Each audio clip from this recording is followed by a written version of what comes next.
We'll grab a couple of insect nets. Well, to give you an idea of what some motivated teachers can do on a day off in the summer, 3 of us showed up and for 3 days did nothing but wheelbarrow big loads of dirt out of here and hide them around the edges where they wouldn't show. It's 4 feet deep on the other end here, and it holds I don't know how many thousands of gallons of water. And our goal was to make it deep enough and big enough that fish could winter in this pond and survive it. It freezes over. The plants that we started, we have to keep them cut back because they thrive. And the frogs and insects, we have ducks fly in. It's a fun little piece of nature right here in the courtyard. It's like a damsel. Oh, damsel flying in? Yeah, and it had the gills at the end of it. Yeah, those were pretty neat, weren't they? What'd they get? I don't know. We'll look and see here in a minute. Okay, let's take the leaves out. Oh, you did, right there. What is it? Okay, see if you can't get it into one of the cups. The middle school science curriculum was developed, it was researched, it was written by middle school teachers, middle school science teachers, and the effort was led by Jefferson teachers. They don't work out of a textbook. It's all hands-on. It's modules that they've developed, all aligned with the state goals for learning, the national standards. And the curriculum comes actually from the teachers.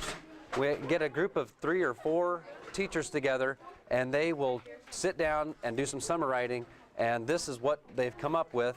And in addition to this tub, we also have a binder that we have of activities. The tubs meet middle school philosophy in the fact that they are hands-on, engage the kids in what they're learning, and also it meets the kids where they're at.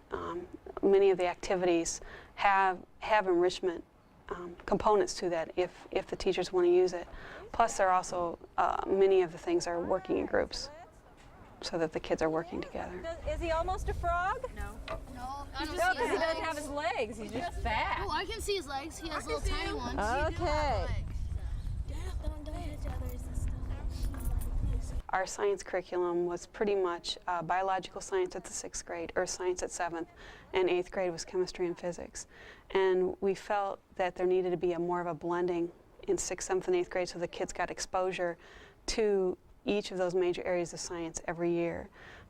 Many of the units are based on things that are happening here in central Illinois so that the kids have a connection to the science that they're looking at.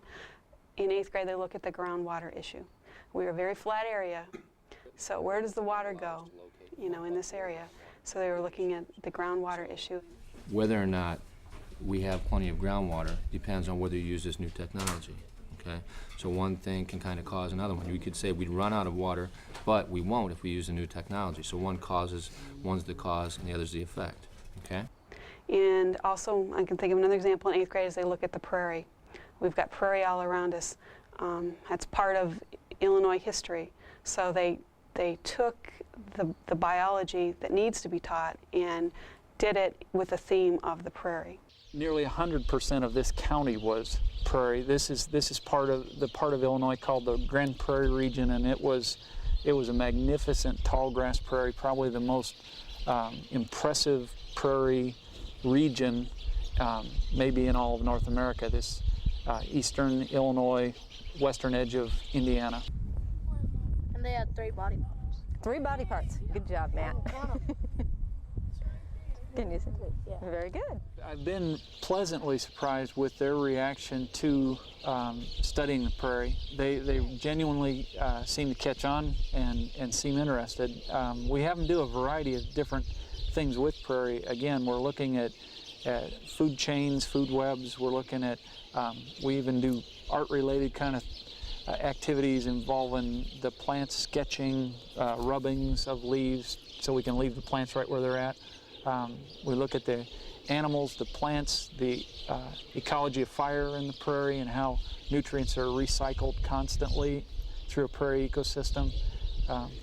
It's fertile ground for developing all kinds of science concepts and really going after content and information, not specific, just not science that's specific just to Prairie, but can be applied all over. We grow a bunch of milkweed and plants that butterflies love. That taller stuff in there is butterfly bush, which is just blooming like crazy much of the year, and so we get tons of butterfly larvae in here all over these plants, and then typically some of the teachers will take some of those caterpillars in and they'll go through their metamorphosis right in the classroom.